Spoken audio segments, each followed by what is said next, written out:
Friends, Sardar Vallabh भाई Patel stadium जहाकू कि आमे साधारणतः मोटेरा स्टाडियम नाम द्वारा भी जानी थाउ। ଏହା 1,10,000 ସିଟିଂ କାପାସିଟି ସହିତ ଦୁନିଆର ସବୁଠୁ ବଡ଼ ଷ୍ଟାଡିୟମ ହୋଇଯାଇଛି।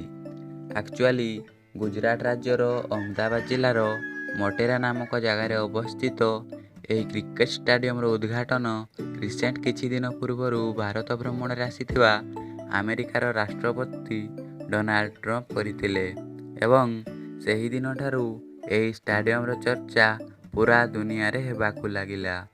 ଏବଂ ଫ୍ରେଣ୍ଡସ୍, ଏହି ବିଶାଳକାୟ ଷ୍ଟାଡିୟମ ନିଜର ଅଦ୍ଭୁତ କ୍ଷମତା ଓ ସୁବିଧା ଦ୍ୱାରା ପୁରା ବିଶ୍ୱର ଲୋକମାନଙ୍କର ଧ୍ୟାନ ନିଜ ଆଡ଼କୁ ଆକର୍ଷିତ କରିଛି। କିନ୍ତୁ ଆଜିର ଏହି ଭିଡ଼ିଓରେ ଏହି ଷ୍ଟାଡିୟମର ପୁରା କାହାଣୀ ଜାଣିବା କି କିପରି ଏହା ଅଷ୍ଟ୍ରେଲିଆର ମେଲବର୍ଣ୍ଣ କ୍ରିକେଟ ଗ୍ରାଉଣ୍ଡକୁ ପଛରେ ପକାଇ ଦୁନିଆର ସବୁଠୁ ବଡ଼ ଷ୍ଟାଡିୟମ ହୋଇଗଲା।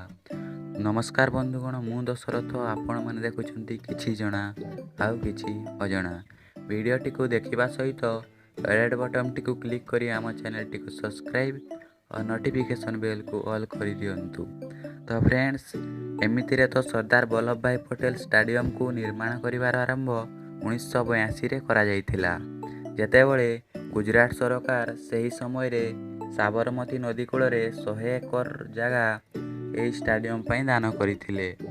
ଯଦିଓ ସେହି ସମୟରେ ଏହି ଗ୍ରାଉଣ୍ଡର ନାମ ଗୁଜରାଟ ଷ୍ଟାଡିୟମ ନାମରେ ଜଣାଯାଉଥିଲା, କିନ୍ତୁ ଆଗକୁ ଯାଇ ସରଦାର ବଲ୍ଲଭ ଭାଇ ପଟେଲଙ୍କୁ ଟ୍ରିବ୍ୟୁଟ୍ ଦେବା ପାଇଁ ଏହାର ନାମ ଚେଞ୍ଜ କରିଦିଆଗଲା ଓ ତାପରେ 1984-85ରେ ପ୍ରଥମ ଥର ଏହି ଗ୍ରାଉଣ୍ଡରେ ଭାରତ ଓ ଅଷ୍ଟ୍ରେଲିଆ ମଧ୍ୟରେ ୱାନଡେ ସିରିଜ ଖେଳାଗଲା। ଏବଂ ଫ୍ରେଣ୍ଡସ୍, 1983ଠୁ ଆରମ୍ଭ କରି 2015 ପର୍ଯ୍ୟନ୍ତ ଏହି ଗ୍ରାଉଣ୍ଡର ସିଟିଂ କାପାସିଟି 54,000 ଦର୍ଶକଙ୍କର ଥିଲା।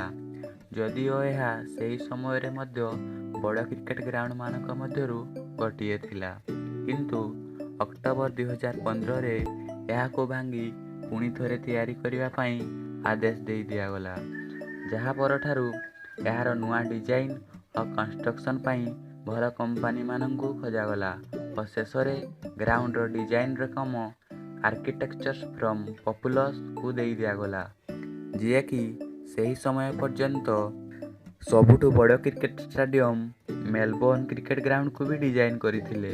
ଓ ଫ୍ରେଣ୍ଡସ୍, ଡିଜାଇନର ଆସିବା ପରଠାରୁ ଯଦି ଆମେ କହିବା ଏହାର କନଷ୍ଟ୍ରକ୍ସନର, ତେବେ ଏହାର କାମ ଲାର୍ସନ ଏଣ୍ଡ ଟୁବ୍ରୋ କମ୍ପାନୀ, ଯାହାକୁ କି ଆମେ L&T ନାମରେ ମଧ୍ୟ ଜାଣିଛୁ, ସିଏ କଲା ଓ ଏହି ଷ୍ଟାଡିୟମକୁ ବନେଇବା ପାଇଁ ପ୍ରାୟ 700 କୋଟି ଖର୍ଚ୍ଚ ହେବାର ଅନୁମାନ କରାଯାଇଥିଲା, କିନ୍ତୁ ପରେ ଏହାର ବଜେଟ୍ ଭିତରେ ଆହୁରି 100 କୋଟି ଯୋଡ଼ିବାକୁ ପଡ଼ିଲା, ଯାହାଫଳରେ ମୋଟ 800 କୋଟି ଟଙ୍କା ଖର୍ଚ୍ଚ କରାଯାଇଥିଲା। ଏବଂ ପରେ ଯେବେ ମୋଟେରା ଷ୍ଟାଡିୟମ 2020ରେ ତିଆରି ହୋଇ ପ୍ରସ୍ତୁତ ହେଲା, ସେତେବେଳେ ଏହି ଷ୍ଟାଡିୟମର ଦୃଶ୍ୟ ଦେଖିବାର ଯୋଗ୍ୟ ଥିଲା। କ'ଣ ପାଇଁ ନା ଏହି ପଡ଼ିଆରେ 1,10,000 ଲୋକଙ୍କର ବସିବାର ସୁବିଧା ଥିଲା। କିନ୍ତୁ ଯେତେବେଳେ 24 ଫେବୃଆରୀ 2020ରେ ଆମେରିକାର ରାଷ୍ଟ୍ରପତି ଡୋନାଲ୍ଡ ଟ୍ରମ୍ପ ଏହି ଷ୍ଟାଡିୟମର ଉଦ୍ଘାଟନ ପାଇଁ ଆସିଥିଲେ, ସେତେବେଳେ ଏହାର ଭିତରେ 1,25,000 ଦର୍ଶକଙ୍କର ଭିଡ଼ ଏକତ୍ରିତ ହୋଇଯାଇଥିଲା। ଏବଂ ଏହା କୌଣସି ବି ଷ୍ଟାଡିୟମରେ ଆଜି ପର୍ଯ୍ୟନ୍ତର ସବୁଠାରୁ ଅଧିକ ଭିଡ଼ ଏକତ୍ରିତ ହେବାର ରେକର୍ଡ ଅଟେ। ଓ ଫ୍ରେଣ୍ଡସ୍, ମୋଟେରା ଷ୍ଟାଡିୟମରେ ଯେଉଁଠି ଖେଳାଳିମାନଙ୍କର ପାଇଁ 4ଟି ଡ୍ରେସିଂ ରୁମ୍ ଅଛି, ସେଇଠି ଦର୍ଶକମାନଙ୍କର ସୁବିଧା ପାଇଁ 10,000 ବାଇକ୍ସ ଓ 3,000 ଗାଡ଼ି ପାର୍କିଂ ବି ଉଦ୍ଦିଷ୍ଟ ଅଛି। ଏବଂ ଚମତ୍କାରର କଥା ତ ଏହା ଯେ ଏଠାରେ ବର୍ଷା ବି ଖେଳରେ ଅଧିକ ସମୟ ପର୍ଯ୍ୟନ୍ତ ବାଧା ସୃଷ୍ଟି କରିପାରିବ ନାହିଁ। କ'ଣ ପାଇଁ ନା ଏହି ପଡ଼ିଆର ଆଡଭାନ୍ସ ଟେକ୍ନୋଲୋଜି ଦ୍ୱାରା ଏହାକୁ କେବଳ 30 ମିନିଟ୍ ଭିତରେ ପୁଣି ଥରେ ଖେଳିବା ପାଇଁ ପ୍ରସ୍ତୁତ କରାଯାଇପାରିବ। ଏବଂ ରହିଲା କଥା ସବୁଠୁ ବଡ଼ କ୍ରିକେଟ ଗ୍ରାଉଣ୍ଡର, ତେବେ 1,10,000 ସିଟିଂ କାପାସିଟି ସହିତ ମୋଟେରା ଷ୍ଟାଡିୟମ ସର୍ବପ୍ରଥମ ନମ୍ବରରେ ଅଛି। ତ ହିଁ ଦ୍ୱିତୀୟ ନମ୍ବରରେ ଅବସ୍ଥିତ ଅଛି ଅଷ୍ଟ୍ରେଲିଆର ମେଲବର୍ଣ୍ଣ କ୍ରିକେଟ ଗ୍ରାଉଣ୍ଡ, ଯେଉଁଠାରେ ପାଖାପାଖି 1,00,000 ଲୋକ ଏକ ସାଥିରେ ବସିପାରିବେ।